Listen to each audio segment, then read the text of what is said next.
In 1994, ex-con and bodybuilder Daniel Lugo is hired by Sun Gym owner John Mees as a manager.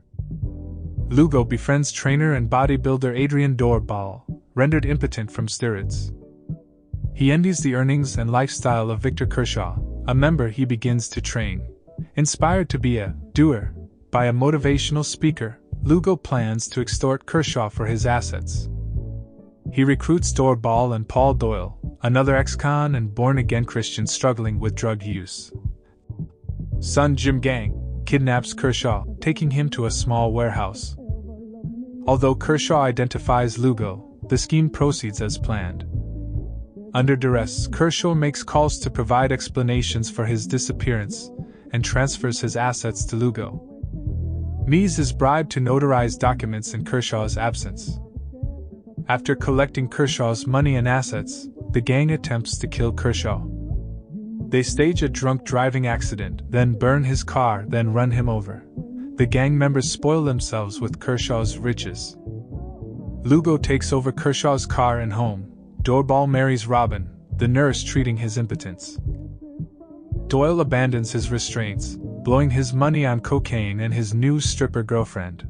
Unbeknownst to the gang, Kershaw survives and is hospitalized.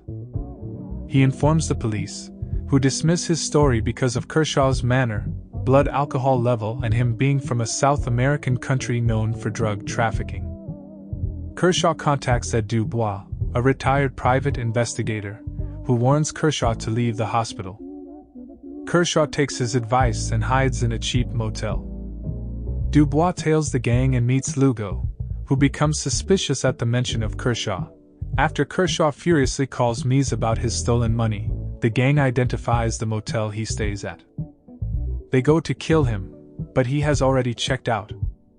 They discover Dubois linked to Kershaw and plan to kidnap him, but the plan falls through.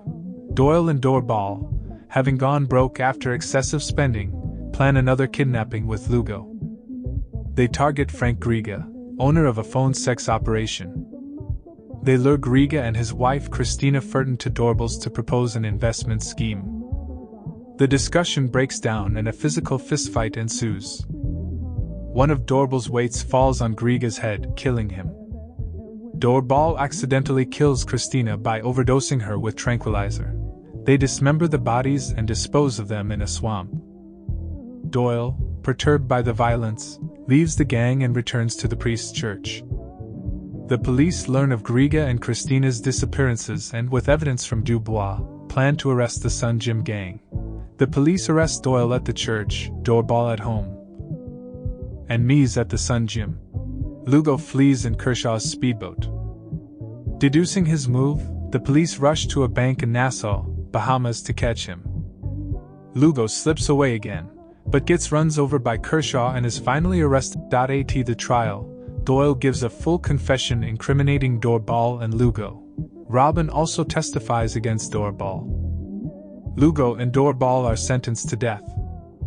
Doyle and Mees are sentenced to 15 years. Doyle served 7 years and converted back to Christianity while Mees died in prison.